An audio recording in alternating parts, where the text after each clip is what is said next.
एक बार की बात है। एक बार गांव में सूखा पड़ जाता है। सभी गांव वालों की फसल बर्बाद हो जाती है। सब लोग बहुत परेशान हो जाते हैं कि अब क्या करें। अरे भाई भीमा, अब की बार तो बहुत ज्यादा सूखा पड़ गया।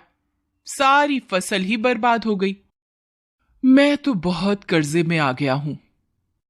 हाँ भाई नथु, मेरा हाल भी तुम्हारे जैसा ही है।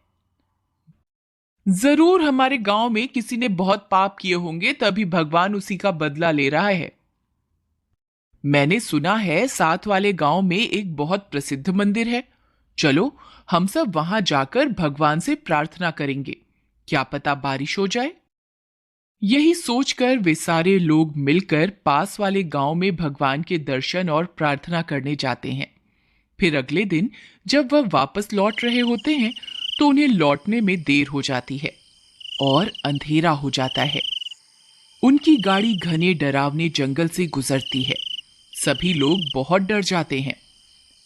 अरे भाई नथु, ये तो बहुत घना जंगल है। कहीं कोई भूत प्रेत ना मिल जाए रास्ते में। अरे यार भीमा, कोई भूत प्रेत नहीं होते। तू सबको डरा मत और चुपचाप बैठ जा। तभी उन्हें डरावनी डरावनी आवाजें सुनाई देती हैं। अरे भाई, मुझे तो बहुत डरावनी डरावनी आवाजें सुनाई दे रही हैं। मुझे लगता है आज जरूर हमारे साथ कुछ गलत होने वाला है। अरे भाई भीमा, तुम डरो मत। हम अभी तो भगवान के दर्शन करके आए हैं। कोई भूत प्रेत हमारा कुछ नहीं बिगाड़ सकता। तभी कुछ दूर जाने पर उनकी गाड़ी का पहिया एक पत्थर से टकराता है। अरे मर गए रे, लगता है भूतों ने हमला कर दिया। सब अपनी जान बचा के भागो। अरे यार भीमा, तेरा तो सिर्फ नाम ही भीमा है। असल में तो तू बहुत डरपोक है। देख, ये तो सिर्फ एक पत्थर था, हमारी गाड़ी के पहिए के नीचे आ गया था। फिर थोड़ी दूर जाने पर पहाड़ी से एक पत्थर लुढ़कता हुआ उनकी गाड़ी पर गिरता है। अरे मर गए रे, लगता है भूतों ने पहाड़ी से हमला किया है। ये भूत हमारे ऊपर पत्थर बरसा रहे हैं। नहीं भाई, ऐसा कुछ नहीं है। पहाड़ी से पत्थर अक्सर गिरते रहते हैं। तुम चुपचाप बैठो, ज्यादा शोर मत मचाओ। तुम्हारे शोर मचाने से भूत तो नहीं आएंगे, किंतु कोई जंगली जानवर आ गया तो वह जरूर हमें कच्चा ही खा जाएगा। नत्थू भाई, लगता है तुम ठीक कह रहे हो। फिर थोड़ी दूर जाने पर एक जंगली सियार सामने आ जाता है। वे सब लोग बहुत डर जाते हैं। भीमा, मैंने तुमसे कहा था ना कि जोर जोर से मत चिल्लाओ, कोई जंगली जानवर हमारी आवाज सुन लेगा। फिर वे सब लोग जोर जोर से चिल्लाना शुरू कर देते हैं ताकि सियार डर के मारे वहां से भाग जाए। हुर हुर हुर, ए सियार, चल भाग यहां से। चल जल्दी से भाग जा, नहीं तो हम सब मिलकर तुझे मार देंगे। सियार उनके चिल्लाने के डर से वहां से भाग जाता है। शुक्र है भगवान का, एक और मुसीबत टली। फिर थोड़ी दूर जाने पर तभी जोर जोर से बारिश शुरू हो जाती है। अरे वाह, लगता है भगवान ने हमारी सुन ली। देखा भीमा, मैंने कहा था ना, अगर हम भगवान से प्रार्थना करेंगे तो अवश्य ही बारिश कर देंगे। तभी एक बिजली कड़कती हुई उनकी गाड़ी के पास में आकर गिरती है। वे सब डर जाते हैं। भुवन भाई, बाल बाल बच गए। अगर ये बिजली हमारी गाड़ी पर गिर जाती तो सबका काम तमाम हो जाता। थोड़ी सी आगे बढ़ने पर फिर से कड़कती हुई बिजली उनकी गाड़ी के बिल्कुल नजदीक गिरती है। अरे मर गए रे, बाल बाल बच गए। भुवन भाई, लगता है भगवान कुछ ज्यादा ही प्रसन्न हो गए जो इतनी ज्यादा बारिश कर रहे हैं और साथ में कड़कती बिजली मुफ्त में बरसा रहे हैं। भीमा भाई, मुझे लगता है आज हमारे में से किसी की जिंदगी का आखिरी दिन है। तभी हर थोड़ी दूर जाने पर हमारे साथ कोई ना कोई हादसा हो रहा है। तभी एक और बिजली उनकी गाड़ी के पास आकर गिरती है। हे भगवान, मैंने तो कोई पाप नहीं किया, मुझे छोड़ दो। चाहे तो इन सबको अपने पास बुला लो। मुझे लगता है आज हम में से किसी की मौत पक्की है। अगर हमने उस व्यक्ति को इस गाड़ी से नहीं उतारा तो सबकी मौत पक्की है।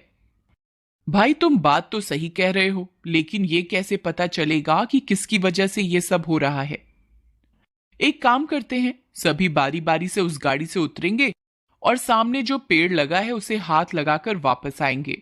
अगर उसकी मौत पक्की होगी तो बिजली अवश्य ही उसके ऊपर गिरेगी और बाकी सब बच जाएंगे। ठीक है भाई, लेकिन पहले तुम जाओ, मैं बाद में आऊंगा।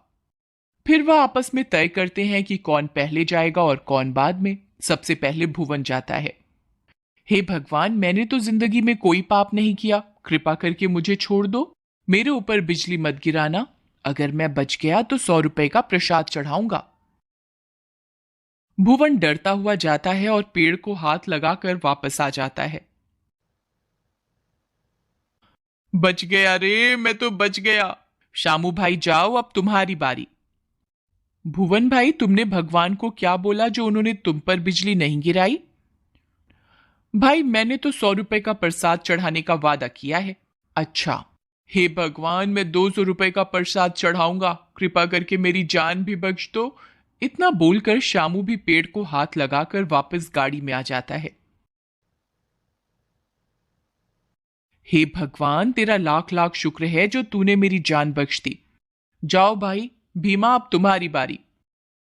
भीमा डर जाता है और सोचता है क्यों ना पहले नत्थू को भेज दूं, क्या पता इसके ऊपर ही बिजली गिर जाए। नहीं भाई भीमा, जो हमने आपस में तय किया था हम उसी हिसाब से चलेंगे। अगला नंबर तुम्हारा है, तुम ही जाओगे। भीमा डरते हुए, हे भगवान मेरी जान बख्श दो, मैं 500 रुपए का प्रसाद चढ़ाऊंगा, बस किसी तरह मेरी जान बख्श दो। भीमा भी उस पेड़ को हाथ लगाता है और कुछ नहीं होता और वह खुशी खुशी वापस आ जाता है। अरे भाई, मैं भी बच गया। अब सिर्फ नत्थू ही बचा था। सबको लग रहा था यही है जिसकी वजह से आज हम सब फंस गए हैं। नत्थू यह सोचकर उदास हो जाता है कि उसकी वजह से सबकी जान आज जोखिम में पड़ गई। वह पेड़ को हाथ लगाने के लिए चल देता है। हे भगवान, मैंने अपनी जिंदगी में कोई बुरा काम नहीं किया है, हमेशा मेहनत से रोजी रोटी कमाई है, कभी किसी के साथ कोई बुरा नहीं किया, कभी कोई छल कपट नहीं किया। अगर फिर भी मुझसे कोई भूल हो गई हो तो उसके लिए मुझे क्षमा करना। बस इतनी सी विनती है कि मेरे परिवार की रक्षा करना। मैं अपनी जान देने के लिए तैयार हूं, आप मुझ पर बिजली गिरा दो, मैं अपनी मृत्यु स्वीकार करता हूं। यह बोलकर वह पेड़ के पास पहुंच जाता है।